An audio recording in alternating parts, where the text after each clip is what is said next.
নমস্কার বন্ধুরা, আশা করছি সকলে খুব ভালো আছো, সুস্থ আছো। আজকের ব্লগে আমি তোমাদের বাবা বড় কাচারির মন্দির দেখাবো।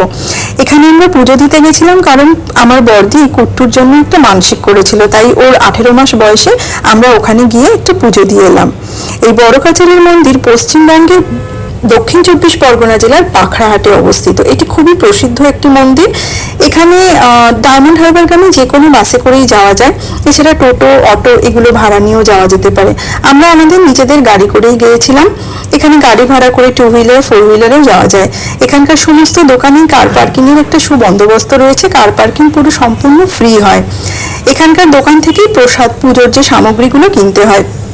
আমরা আমাদের কিছু কিছু সামগ্রী নিয়ে গিয়েছিলাম, কিন্তু আমার মনে হয় যে এখানে নিয়ে যাওয়ার কোনো প্রয়োজন নেই, কারণ এখানে সমস্ত কিছু ওরা সুন্দরভাবে গুছিয়ে দিয়ে দেয় এবং সেগুলো নিয়ে পুজো সুষ্ঠুভাবে দেওয়া যেতে পারে। এখানে শনি, রবি এবং মঙ্গলবার এই 3 দিন প্রচণ্ড ভিড় হয়। তো অন্যান্য বাড়ি গেলে একটু ফাঁকায় পুজো দেওয়া যেতে পারে। পুকুর থেকে আমরা হাত পা ধুয়ে পুজো দিতে গিয়েছিলাম, মন্দিরে উঠেছিলাম। এখানে ভীষণ সুষ্ঠু ব্যবস্থা। আর এই মন্দিরের একটা বিশেষত্ব হলো যে এই মন্দিরে কিন্তু কোনো পান্ডা নেই। এখানে নিজেরাই সুন্দরভাবে পুজো দেওয়া যায়। বাবা এখানে একটি প্রকাণ্ড অশ্বত্থ গাছের নিচে বিরাজ করছেন। ভিতরে ব্রাহ্মণ থাকেন। পুজো দেওয়ার পর তাকে দক্ষিণা দিয়ে নিজের ইচ্ছা মতন দক্ষিণা দেওয়া যায়। এখানে কোনো রকম জোর জবরদস্তিও হয় না।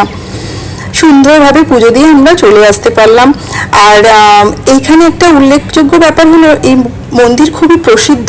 বাবার কাছে নিজের মনস্কামনা জানালে সেটা অবশ্যই পূর্ণ হয়। তাই প্রচুর নিঃসন্তান দম্পতিরা আসেন সন্তান লাভের আশায়।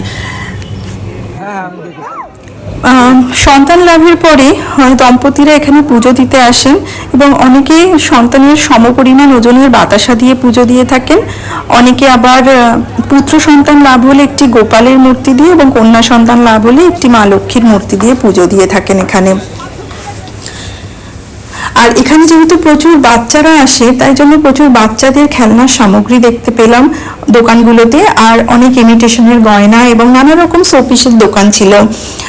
আর এখান থেকে পুজোর সামগ্রী তো খুব ভালোভাবেই কেনা যায়, কোনো রকম জিনিসপত্র নিয়ে যাওয়ার দরকার পড়ে না। আমরা পুজো দেওয়া হয়ে গেলে একটু ঘুরে দেখলাম এবং তারপরে খাওয়া দাওয়ার পালা ছিল। একটা দোকানে গেলাম এবং সেখানে আমরা মাত্র 94 টাকায় 2 প্লেট কচুরি এবং 1 প্লেট পেটাই পরোটা এবং সাথে কুমড়োর ভাজা আর কি, চপ খেয়েছিলাম। তো বন্ধুরা, এই থাকলো আজকের ব্লগ। কেমন লাগছে সকলে আমাকে জানিও।